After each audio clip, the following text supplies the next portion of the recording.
তুলিকা ছিল খুবই দরিদ্র পরিবারের মেয়ে। তুলিকার পরিবার বলতে শুধু তার মাই ছিল, কারণ তার বাবা এক দুর্ঘটনার ফলে মারা যায়, যার ফলে তুলিকা এখন মায়ের সঙ্গেই দিন কাটায়। তুলিকার মা লোকের বাড়িতে কাজ করে আর সেখান থেকে যা টাকা উপার্জন করে তাই দিয়েই সংসার চালায়। অন্যদিকে তুলিকাকে স্কুলে পড়াশোনাও শেখায়। এভাবেই তুলিকা এবং তার মায়ের জীবন কাটে। আর স্কুলে ভর্তি হওয়ার পর তুলিকার 3 বান্ধবী হয়, যাদের নাম ছিল শিল্পা, রূপা এবং রমা। শিল্পা, রূপা এবং রমা 3 জনেই অত্যন্ত বড়লোক পরিবারের মেয়ে, কিন্তু তারা তবুও তুলিকার সঙ্গে বন্ধুত্ব করে, কারণ তাদের বাবা মা তাদেরকে খুব ভালো শিক্ষা দিয়েছিল। তারা অন্যান্য স্টুডেন্টদের মতো তুলিকার সঙ্গে কখনো খারাপ ব্যবহার করত না। এমনই একদিন, কি ব্যাপার, শিল্পা, রূপা, রমা আজকে আসছে না কেন? কখন থেকে আমি ওদের জন্য জায়গা রেখে দিয়েছি, কিন্তু ওরা যদি না আসে তাহলে তো আজকে আমি পুরো একা হয়ে যাব। কিন্তু না, ওরা তো আমাকে বলেছিল ওরা আজকে স্কুলে আসবে। ঠিক এমন সময় তাদের ক্লাসেরই 2 হিংসুটে মেয়ে সেখানে চলে আসে। এই তুলিকা, সরে যা এখান থেকে, এখানে আমরা বসবো। আর তুই কাদের জন্য জায়গা রেখেছিস? তোর ওই 3 বন্ধুর জন্য? আচ্ছা, বুঝতে পেরেছি, তুই ওদের কাছ থেকে টাকা পয়সা হাতানোর জন্যই তো বন্ধুত্ব করেছিস, তাই না? সেই জন্য তুই ওদের জায়গা রেখেছিস, যাতে তোর বড়লোক বান্ধবী এখানে এসে বসতে পারে। হ্যাঁ, আমি আমার বান্ধবীদের জন্য জায়গা রেখেছি। আমি তোদেরকে এখানে কোনোভাবেই বসতে দেব না। তোরা চলে যা এখান থেকে। এই দেখ, গরিব ভিখারি মেয়েটার কথা শোন। টিনা, তুই কি এই ভিখারি মেয়েটার মুখ থেকে কিছু শুনতে পেলি? তুলিকা, তোকে এই স্কুল থেকে বের করতে আমার কিন্তু 1 মিনিটও সময় লাগবে না, বুঝতে পেরেছিস? তোর মা তো অনেক কষ্ট করে লোকের বাড়িতে কাজ করে তোকে পড়াশোনা শেখাচ্ছে। তুই আবার শুধু শুধু কেন আমাদের সঙ্গে ঝগড়া করছিস বলতো? আমি যদি আমার বাবাকে একবার তোর কথা বলি তাহলে কিন্তু তোকে স্কুল থেকেই বের করে দেবে। ঠিক আছে, যা, তোর যা করার করে নে, কিন্তু শুনে রাখ, আমি এই জায়গা কখনোই ছাড়বো না। এখানে আমার 3 বান্ধবী এসে বসবে। তুলিকার কথা শুনে রিনা এবং টিনা দুজনে মিলে তাকে মারধর করতে শুরু করে। আর ঠিক এমন সময় তুলিকার 3 বান্ধবী সেখানে চলে আসে। আর তুলিকা যখন তার বান্ধবীদেরকে সব কথা বলে, তখন শিল্পা, রূপা এবং রমা 3 জনে প্রচন্ড পরিমাণে রেগে যায়। আর তারা সবাই মিলে রিনা এবং টিনাকে মারধর করতে শুরু করে, যার ফলে টিনা এবং রিনার মাথা ফেটে যায়। আর এমন সময় শিল্পা তাদের মুখে কয়েক হাজার টাকা ছুঁড়ে মারে। এই নে ধর, তোদের চিকিৎসা করার জন্য টাকা দিলাম। এরপরও যদি তোরা তুলিকাকে উল্টোপাল্টা কথা বলিস তাহলে কিন্তু তোদের অবস্থা খারাপ করে দেব। এই টাকাগুলো নিয়ে চুপচাপ এখন ডাক্তারের কাছে চলে যা। এই বলে শিল্পা বেঞ্চে বসে পড়ে। সেদিনের পর থেকে রিনা অথবা টিনা কেউই তুলিকাকে বিরক্ত করত না, কিংবা তুলিকাকে গরিব ভিখারি বলে অপমান করত না। এভাবেই দেখতে দেখতে কিছুদিন কাটে। একদিন, শিল্পা, রূপা, রমা, প্লিজ আমি তোদেরকে একটা কথা বলছি, শোন।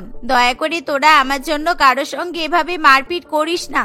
তোদের মা বাবা হয়তো তোদের এসব কাজকর্মগুলো জানে না, কিন্তু ওনারা যদি জানতে পারে তাহলে তোদেরকে কিন্তু এই স্কুল থেকেই মনে হয় ছাড়িয়ে নিয়ে চলে যাবে। তখন তো আমি এই স্কুলে একা হয়ে যাব। বল, তুই চিন্তা করবি না একদম।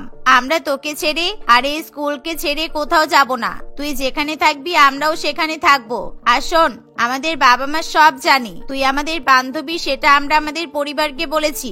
আর সত্যি কথা বলতে আমাদের বাবা মায়ের এতে কোনো আপত্তি নেই। শিল্পার কথা শুনে তুলিকার খুব ভালো লাগে। এভাবেই সময় কাটতে থাকে। একদিন, এই শিল্পা, রূপা, রমা, এই দেখ আমি তোদের জন্য কি নিয়ে এসেছি। আমার মা তোদের 3 জনের জন্য ম্যাগি বানিয়ে দিয়েছে। তোরা তো খুব ভালো করেই জানিস আমার মায়ের হাতের ম্যাগি খেতে কতটা টেস্টি হয়। আর তোরা যেহেতু ম্যাগি খেতে পছন্দ করিস, তাই আমি আজকে মাকে বললাম যে তোদের 3 জনের জন্য ম্যাগি বানিয়ে দিতে। কিন্তু 1 প্যাকেট ম্যাগির দাম 5 টাকা। তোর মায়ের তাহলে কত টাকা লস হয়ে গেল বলতো? আমাদের জন্য তোকে কে শুধু শুধু ম্যাগি নিয়ে আসতে বলেছিল? আমরা তো প্রত্যেক দিনই বাইরের খাবার খাই। আজকেও না হয় বাইরে থেকে বিরিয়ানি কিনে খেয়ে নিতাম, আর তোকেও বিরিয়ানি কিনে দিতাম। তুই বাড়িতে গিয়ে তোর মায়ের সঙ্গে খেতে পারতিস। না না, অত আর বিরিয়ানির দরকার নেই। তোরা তো প্রত্যেক দিনই আমাকে কিছু না কিছু দিস, আর আমার মা সেটা অনেক মজা করে খায়। তোরা ছিলিস বলে আজকে আমরা এত ভালো ভালো খাবার খেতে পারছি। তা না হলে এত ভালো মন্দ খাবার আমার মাও কোনোদিনও খেতে পারেনি। তবে হ্যাঁ, আজকে কিন্তু তোদেরকে কিছু কিনে দিতে হবে না। আজকে তোরা ম্যাগি খেয়ে নে।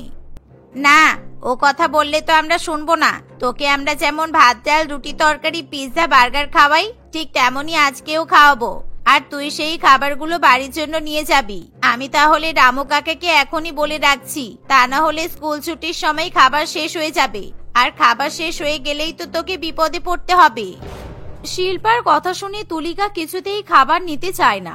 আসলে শিল্পা এবং তার দুই বান্ধবী প্রত্যেক দিনই তুলিকাকে খাবার কিনে দেয়, আর যার ফলে তুলিকা এবং তার মা প্রত্যেকদিন ভালো ভালো খাবার খেতে পারে। আর সেদিনও স্কুল ছুটির পর শিল্পা, রূপা এবং রমা তুলিকাকে খাবার কিনে দেয়। আর এমন সময় সেখানে স্কুলের কয়েকজন বাচ্চা ছেলেরা চলে আসে। ওই দেখ, ওই ভিখারি মেয়েটা কেমন দাঁড়িয়ে আছে দেখ। এই শুধু শুধু এত বড় হোটেলের সামনে না দাঁড়িয়ে যা বাড়িতে যা, আর তা না হলে কিছু ভিক্ষা করে নে, তাহলে দেখবি তোর মা তুই ভালো মন্দ খেতে পারবি। এই দোকানের সামনে দাঁড়িয়ে থাকলে কোনো লাভ হবে না, বুঝেছিস? হ্যাঁ রাহুল, তুই একদম ঠিক বলেছিস। তুলিকা, তুই বরং ভিক্ষা কর, কারণ তোর মা তো ওদিকে লোকের বাড়িতে কাজ করছে, আর তুই এদিকে ভিক্ষা করে নিয়ে চলে যা, তাহলে তোর মা খুব খুশি হবে। এসব পড়াশোনা তোর জন্য নয় রে, তুই তো গরিব ভিখারি, তুই আবার কি পড়াশোনা শিখবি? আর তাছাড়া পড়াশোনা করেই বা কি করবি? সেই তো তোকে থালা বাসনই মাজতে হবে লোকের বাড়িতে। সুমিত এবং তার বন্ধু রাহুলের কথা শুনে তুলিকার তিন বান্ধবী প্রচন্ড পরিমাণে রেগে যায়, আর তারা সঙ্গে সঙ্গে সুমিত এবং রাহুলকে মারধর করতে শুরু করে দেয়। আচ্ছা আচ্ছা, আমাদেরকে ছেড়ে দে, আমরা ভুল করে ফেলেছি, আর কখনো তুলিকাকে এরকম ভাবে অপমান করব না, ছেড়ে দে আমাদেরকে। এভাবেই সুমিত এবং রাহুল তাদের সবার কাছে ক্ষমা চাইতে শুরু করে, কিন্তু তুলিকার তাদের কথা শুনতে খুবই খারাপ লাগে। শিল্পা, রূপা, রমা, দেখ ওরা কিন্তু ভুল কিছু বলেনি। আমি গরিব, আমার মা লোকের বাড়িতে কাজ করে, আর তাই এত বড়লোকি খাবার আমাদের জন্য নয়। তোরা ছিলিস বলেই হয়তো এতদিন পর্যন্ত আমি বড়লোকি খাবার খেতে পেরেছি, কিন্তু তোরা আর কতদিন আমাকে এভাবে সাহায্য করবি বলতো? তোদের বাবা মা শুনলেও কিন্তু এবার তোদের উপর রেগে যাবে। এই শোন, আমার বাবা মা যদি জানে আমি তোকে আর তোর মাকে সাহায্য করি, তাহলে আমার বাবা মা কিছুই বলবে না। আর আমি যতটা জানি রূপা আর রমা ওদের বাবা মাকে কিছুই বলবে না। আর শোন, তুই কিন্তু আজে বাজে কথা একদম বলবি না, কেমন? এই নে ধর, খাবারগুলো নিয়ে এবার বাড়ি যা, কালকে আবার স্কুলে দেখা হবে, কেমন? এই বলে শিল্পা, রূপা এবং রমা তুলিকাকে ভালো ভালো খাবার হোটেল থেকে কিনে দেয়, আর তুলিকা সেই খাবারগুলো নিয়ে বাড়িতে চলে যায়। তুই আবার তোর বন্ধুদের কাছ থেকে খাবার নিয়ে এসেছিস? আমি কতবার বলেছি ওদের কাছ থেকে তুই খাবার নিয়ে আসবি না? দেখ, পাড়া প্রতিবেশী আমাদেরকে কিন্তু অনেক খারাপ খারাপ কথা বলি, তুই কেন ওদের কাছ থেকে খাবার চেয়ে নিয়ে আসিস? তুই ওদের কাছ থেকে খাবার চেয়ে নিয়ে আসিস বলে আমার মালকিন আমাকে কত কথা শুনিয়েছে, তুই কি জানিস? মা, তোমার মালকিন কিন্তু আমাকেও কথা শুনিয়েছে। আমি কি করব বলো? এই খাবারগুলো তো ওরা আমাকে জোর করেই কিনে দেয়, আমি তোদেরকে একবারও দিতে বলি না। ওরা তো অনেক বড় লোক, ওদের কাছে অনেক টাকা থাকে, আমি তো স্কুলে টাকা নিয়ে যেতেই পারি না। তুমি তো আমাকে হাত খরচের জন্য 5টা টাকাও দাও না, কিংবা টিফিনও ঠিক মতো দিতে পারো না। কখনো কখনো আমাকে স্কুলে না খেয়ে চলে যেতে হয়, তাই জন্য ওরা সবসময় আমাকে সাহায্য করে, আর তোমার জন্য ওরা খাবার পাঠায়। তুলিকা, তুই বুঝতে পারছিস না, মালকিন তো এই জন্যই কিছু খাবার দিতে চায় না, আমাকে অনেক অপমান করে, অনেক কথা শোনায়। আমি নাকি তোকে ওই বড়লোক মেয়েদের সঙ্গে বন্ধুত্ব করতে বলেছি, তাই তুই ওদের সঙ্গে বন্ধুত্ব করেছিস আর এত ভালো মন্দ খাবার খেতে পাচ্ছিস। আমাকে এই ধরনের কথা কতদিন শুনতে হবে বল? মায়ের মুখে এমন কথা শুনে তুলিকারও মন খারাপ করে। এভাবেই দেখতে দেখতে কিছুদিন কাটে, আর পরের দিন তুলিকা স্কুলে যেতেই তাদের স্কুলের ম্যাডাম বলে, এই যে তুলিকা, তুই কি বই কিনেছিস? আমি তোকে কতবার করে বলেছি আমার ক্লাসে বই না নিয়ে এলে আমি তোকে ক্লাসে ঢুকতে দেব না। তুই এখনো বই কিনিসনি, তাই তো? তাহলে যা, আমার ক্লাস থেকে তুই এখনই বেরিয়ে যা। জানি না এই গরিব ভিখারি মেয়েগুলোকে কিসের জন্য স্কুলে ভর্তি নেওয়া হয়েছে। ম্যাডাম, আসলে আমার মায়ের কাছে তো এখন টাকা নেই, তাই আমার মা বইটা কিনে দিতে পারেনি। আমার মা বলেছে কিছুদিনের মধ্যেই আমাকে বই কিনে দেবে, তাই আপনি আমাকে দয়া করে ক্লাস থেকে বের করে দেবেন না ম্যাডাম। আমি তো কোনো পড়াশোনা বুঝতেই পারবো না তাহলে। তোর মতো গরিব ভিখারি স্টুডেন্টের মুখ আমি দেখতেই চাই না। যেদিন তোর মা বই কিনে দেবে তুই সেদিনই আমার ক্লাসে আসবি, তা না হলে আমার ক্লাস থেকে সঙ্গে সঙ্গে বের হয়ে যাবি। আমাকে যেন এই কথাগুলো দ্বিতীয়বার বলতে না হয়। এই পূজা, তুলিকাকে ঘাড় ধাক্কা দিয়ে এখান থেকে বের করে দে তো। ম্যাডামের কথা শুনি পূজা ক্লাসরুম থেকে তুলিকাকে ধাক্কা মেরে বের করে দেয়। আর যা দেখে শিল্পা, রূপা এবং রমা প্রচন্ড পরিমাণে রেগে যায়। তাই তারা তখনই সেই স্কুলের হেড স্যারকে সমস্ত ঘটনা জানিয়ে দেয়, যার ফলে হেড স্যার স্কুলের ম্যাডামকে প্রচন্ড পরিমাণে অপমান করে। তারপরও শিল্পা, রূপা এবং রমা চুপ করে থাকতে পারে না।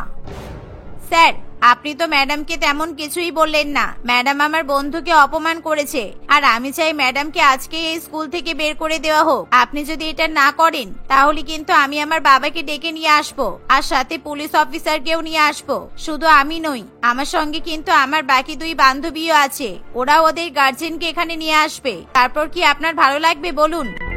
শিল্পার কথা শুনে হেড স্যার প্রচন্ড পরিমাণে ভয় পেয়ে যায়, কারণ স্যার খুব ভালো করেই জানি শিল্পা, রূপা এবং রমার বাবারা প্রচন্ড পরিমাণে ধনী ব্যক্তি, আর পুলিশের সঙ্গেও তাদের হাত আছে। তাই চাইলেই তাদের বাবারা অনেক কিছু করতে পারে। সেই জন্য হেড স্যার তখনই সেই ম্যাডামকে স্কুল থেকে বের করে দিতে বাধ্য হয়, যার ফলে শিল্পা, রূপা এবং রমা প্রচন্ড পরিমাণে খুশি হয়। তোরা এরকম কেন করলি বল? ম্যাডাম আমাকে বকেছে, তাতে কি হয়েছে? আমি তো সব বকা শুনেই নিলাম। তারপরে তোরা কেন আমাদের মাঝখানে এলি? এই তুই চুপ কর। তোকে যে যা বলবে তুই সব শুনে নিবি, কিন্তু আমরা ওসব সহ্য করতে পারবো না, কারণ আমরা তোর মতো ভালো মানুষ নই। আর তোকে যদি কেউ কখনো বিরক্ত করে তখনও আমরা তোর পাশে এভাবেই দাঁড়াবো। আমরা সব সময় তোর বিরুদ্ধে প্রতিবাদ করব। তোকে কেউ গরিব ভিখারি বললে আমরা সেটা মেনে নেব না, কারণ তুই আমাদের বন্ধু না, তুই আমাদের বোন। এমন কথা শুনে তুলিকার চোখে জল চলে আসে, আর এভাবেই তুলিকা তার 3 বান্ধবীর সঙ্গে হাসি খুশি দিন কাটাতে থাকে।